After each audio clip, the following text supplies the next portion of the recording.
Hello, Patreon subscribers. This is a little snack of a bonus episode. I recently recorded an interview with Robin Bradford, who is a librarian who you may have seen on the internet as Tooflos.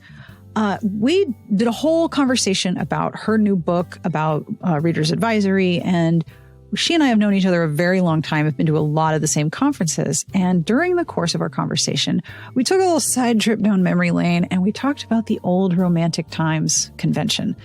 I realized that a lot of you may not have ever heard of or experienced the heyday of RT. It was a lot. Here are a couple of things to know about RT. It was part of a magazine. Remember those? So RT magazine was all of the romances. Like, they would review every single Harlequin that was coming out in a given month. They would review all of the books that got submitted to them. And their conference was usually, when I started going, it was Wednesday to Saturday. And then they started adding stuff on Tuesday. So you could take off a week of work. Can you imagine? You take off a week of work, you take a week's vacation, you leave your family, all the things you take care of, and you go take a week off about books. That's pretty great, right? I mean, I thought it was kind of incredible. The other thing about RT is this was back in the day when publishers were very invested in making sure that the readers who were at RT, because this was a reader convention, got books. And we'll talk about this, Robin and I, about the level of book that you would get at RT. Like, it was a lot of books. Like, it was incredible. It was a bygone time. The other thing about RT is that while it tried to have tracks for writers and it tried to have panels that would talk about the process of writing romance, because there's always that idea that a future romance writer is made out of a present romance reader, there were always reader parties. And there used to be like balls. The first time I went to RT, I saw somebody check into the lobby with 5 stacked suitcases. And I thought that person was leaving. No, that person was arriving, because when you are part of the fairy court at RT, and there was the Seelie and Unseelie court, if you were going to the fairy ball, you need to bring your wings, and they need their own suitcase. And that's the kind of conference it was. 5 suitcases, one of which would be filled with books, and the other had your wings in it. The authors that were sponsoring these events, they were underwriting really nice dinners. Like, it would be a full hotel banquet with bread and dinner and dessert and dancing and a DJ and decorations. Like, it was unreal. It was like a fantasy prom for romance fans. And because this was, when I started going, this was sort of the heyday of paranormal romance. A lot of the reader parties were paranormal themed. There was a vampire ball, a fairy ball. Heather Graham, who you may have heard of, pretty famous romance author, her family would put on a show, like a real theatrical production. At one point, there was a hanging. Somebody got hung, but it was like, like a stagecraft hanging with like a wire, so no one was actually getting hurt. But there was a hanging on stage at RT. Like, that's the level of over the top sort of Vegas style entertainment you could get at RT.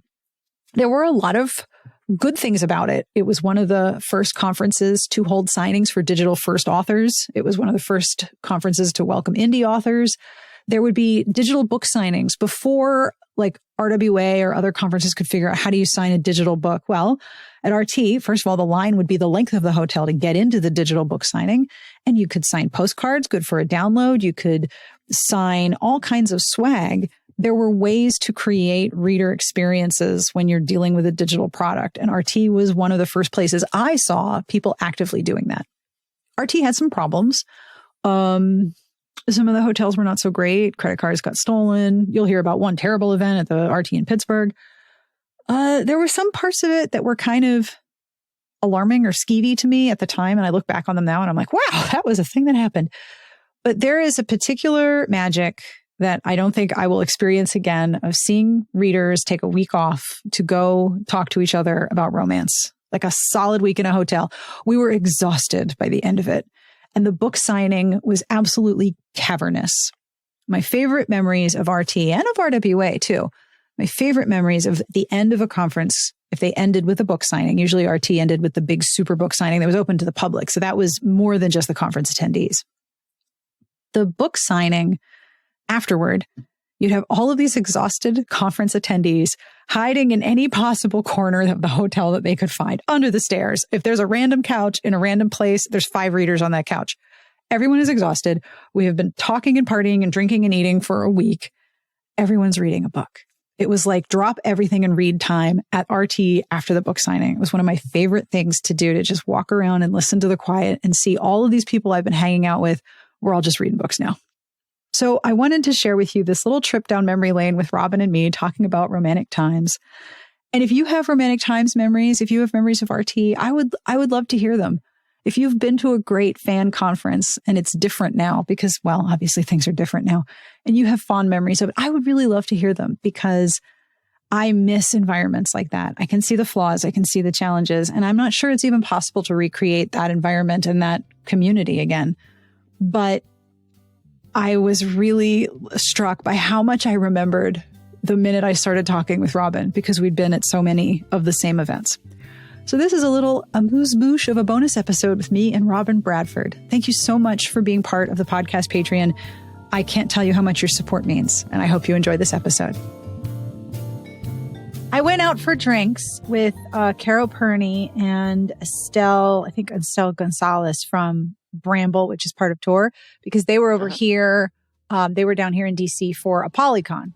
We met for drinks, and Estelle is rather new to romance, and I was telling her about RT and the Mr. Romance pageant and all of this stuff. And her face was just like, I can't believe this is real. And I'm like, I can't believe I remember that far back. It's so long ago. I still have a Mr. Romance t-shirt from 2008. And I wear it, and people were like, what is that? And I'm like, oh, it's a mansion. There used to be these things. Can you imagine that now? Can you imagine the Mr. Romance mansion now?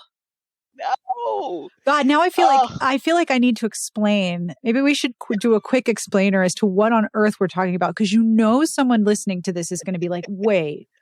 Okay. Probably a bunch of people, because it's been so long. It hasn't happened for like 10 years, right? At least. Okay. So once upon a time, there was a conference called Romantic Times Book Lovers Convention, and it was probably the original fan con for romance readers. And Dorchester, which also used to be a publisher, would sponsor the Mr. Romance pageant. And were you there, Robin, for the years where they had to solicit audience votes? Yes. Oh, yeah. So the Mr. Romance contestants who would enter, because you would win a cover model contract with Dorchester, which sounds really great and probably didn't do very much for their modeling careers. They would walk around and they would like charm all the attendees to try to get their vote. If you're thinking that sounds creepy, yes.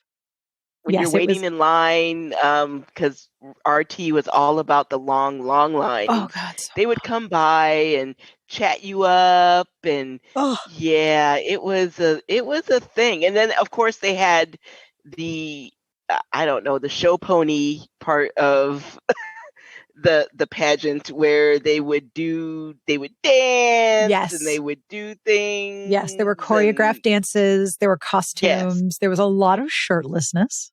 Yes, there was a lot of shirtlessness and a lot of suggestive behavior. Yes, it was quite an event.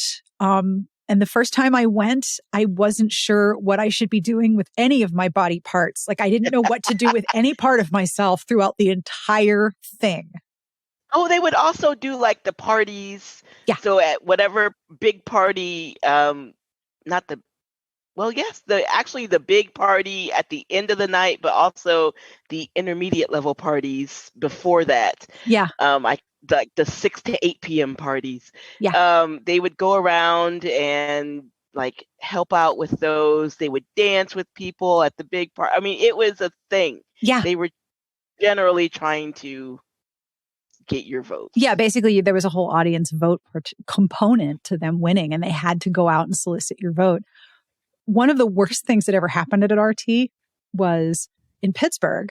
Not only was the hotel under construction, and so all these people with asthma ended up in the hospital, That was my first one. Yeah, it was my first one too. It was horrible because that's where I'm from. So I like knew how to give people directions to the hospital because that's my hometown. And I was mortified with embarrassment. I had nothing to do with the conference.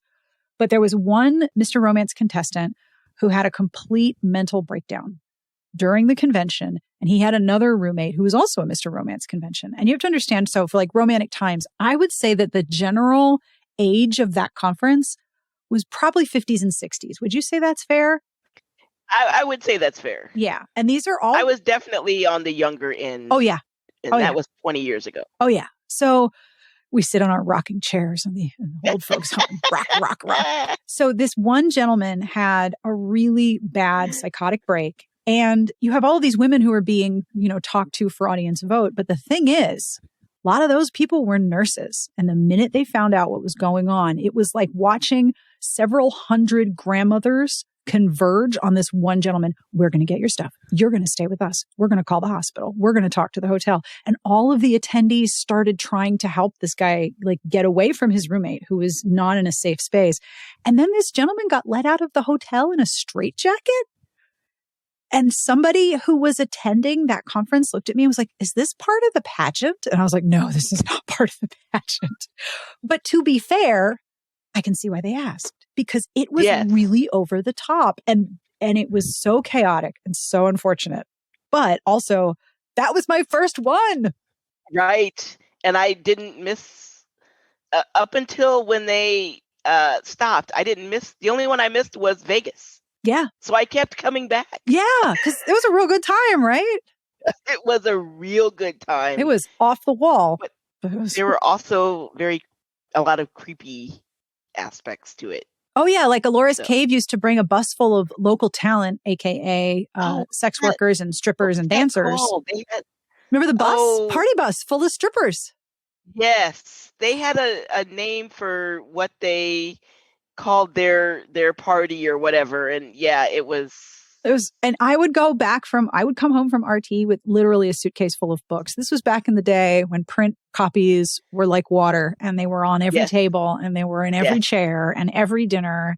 And I would go home. I shipped things back because most of the time it was not driving distance for me. So I would ship things back, and people at the library, I would hold my own little auction, and I would have them email me, and first come, first served, and I would give away most of the stuff, and people loved it. They loved it when I went to conferences. Oh, yeah. And I used to tell people, I used to tell people, pack a suitcase, then put that suitcase inside another suitcase. And you're going to use that second suitcase because you're going to get that. Not exaggerating, that many books, a whole roll of Not at all. Oh, yeah. Not at all. What a time. Bags, books, pens, pins, sewing kits, water bottles. Oh, yeah. Just anything you could imagine. The swag was plentiful. And there was a whole alley of swag. Like you could rent a space on a table and put your swag out and then people could just walk down. And when I got hungry,